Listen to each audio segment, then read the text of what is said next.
Le Mali, beau pays d'Afrique de l'Ouest, riche dans ses paysages et sa culture, doté d'un bel atout, l'apiculture.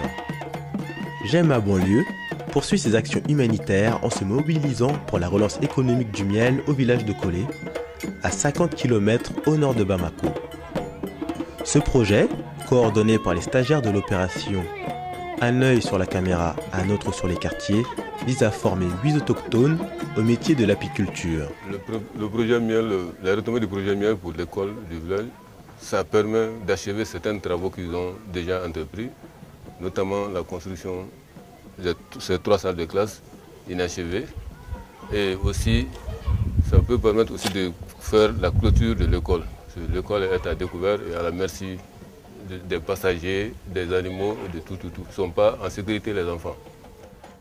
La réussite de ce projet pourrait constituer un tremplin pour la jeunesse qui représente 85% de la population locale et favoriser la chaîne de la solidarité. Parce que quand vous voyez un peu l'impact des médicaments qu'on donne gratuitement aux enfants ou aux pères à la famille, contribuer au revenu même déjà au niveau de la famille, ça les permet d'autres préoccupations qui n'est pas se soigner sur le projet ici. Le deuxième point, c'est que la clôture, par exemple, du centre, tout de suite on voit les chèvres, les animaux partout dans ce centre qui contribuent un peu à la salubrité. Et si jamais on arrive à clôturer le centre de santé, on évite en fait cette promiscuité par rapport aux animaux. Et ça contribue aussi un peu à l'amélioration, si je me permets, sur le point sanitaire. Dans un souci de transmission, les stagiaires réaliseront un documentaire sur les différentes étapes de cette action. En grosso modo, c'est le projet Mairie ici. C'est vraiment un impact positif à cette population et c'est une chance aussi parce qu'il y a tellement de autres centres de santé qui n'ont pas cette clôture quand on regarde un peu le village par rapport à la population. Et surtout déjà, ils ont des médecins et des pharmaciens, et des infirmiers et des matrons. C'est vraiment quelque chose de positif. Quelque chose de positif et que tout le monde attend. Ce projet de co-développement va étendre un secteur d'activité au sein du village et maintenir la tradition. Je suis Mahamadi Diko, docteur en agronomie spécialisé en apiculture. Jusqu'en 2008, de 1981 en 2008, je me suis occupé de l'apiculture au Mali. Et puis le départ, c'est moi qui ai introduit les ruches kéniales, les ruches, ainsi de suite. J'ai introduit l'activité au niveau des eaux et forêts. C'est la Direction nationale des eaux et forêts qui avait en charge le développement de l'apiculture au niveau du Mali. Ça consistait à l'amélioration de l'apiculture villageoise pour que les apiculteurs profitent de leurs fruits, du travail de leurs fruits. Donc, jusqu'en 2008, j'étais responsable du Centre national d'apiculture à Sotuba. À partir de 2008, j'ai pris ma propre retraite et j'ai créé une ONG qui s'appelle ONG Adansoni. Adansoni, c'est le nom de l'abeille africaine, Apis mellifera adansoni.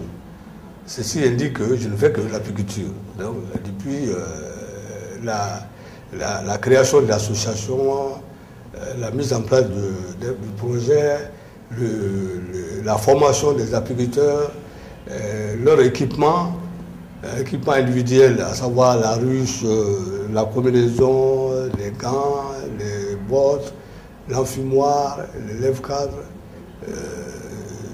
même les seaux, et ainsi de suite. Plus d'équipements collectifs qui consistent au maturateur de 100 litres, de 50 litres, ainsi de suite, l'extracteur transactionnel, ensuite la presse à miel, et puis quoi encore, tout ce qui concerne le collectif. Nous entretenons des relations de collaboration. C'est-à-dire que à partir de l'ONG J'aime ma banlieue, nous avons créé l'association des apiculteurs de Kolé. Et donc nous allons regrouper les jeunes apiculteurs et apicultrices, les jeunes gens du moins, qui vont donc apprendre l'apiculture. Ils seront formés en apiculture. Bon, on va les équiper et puis on va les encadrer. C'est-à-dire qu'il y aura un suivi effectif une fois que les ruches seront mises en place. Depuis la pause, à la surveillance, c'est-à-dire au suivi quotidien, et enfin à la récolte. Et ensuite, après la récolte, le conditionnement, c'est-à-dire la mise en pot, la mise en ceci, cela, et aussi l'extraction de la cire d'abeille. Le miel qui sera produit à coller sera conditionné sur place à coller et mis en pot, ou alors vendu en vrac dans les bidons de 20 litres que nous avons à disposition. Auparavant, juste à la pose des ruches, nous allons avoir des relations et signer un contrat de fourniture de miel avec la miellerie moderne du Mali, qui se trouve à Kalabangoura, qui est aujourd'hui la première miellerie du Mali. Donc il va prendre tous les miels produits par l'association des apiculteurs de Kolé. Mais il y aura un contrat de fourniture, et en miel et en cire.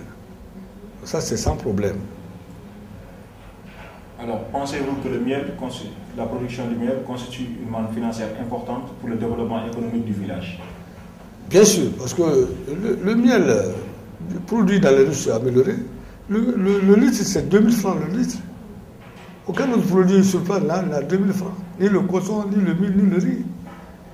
Et si un apiculteur produit, c'est pas avec ses 5 ou 10 ruches, 150 kilos par récolte, imaginez un peu, qu'il le vende après au conditionnement, qu'il n'obtienne que, au lieu de 150 litres, qu'il n'obtienne que 125 litres. Multiplié par 2000, ça te fait déjà 250 francs, 250 000 par récolte.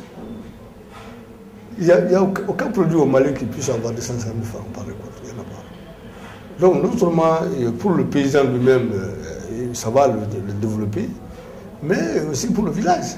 C'est une association, donc il faut s'entendre sur des travaux à faire au point de vue collectif, soit les maternités, soit ceci, soit cela. En tout cas, ils auront quelque chose à disposition pour faire face aux problèmes du village. La réussite de ce projet pourrait constituer un tremplin pour la jeunesse qui représente 85% de la population locale et favoriser la chaîne de la solidarité.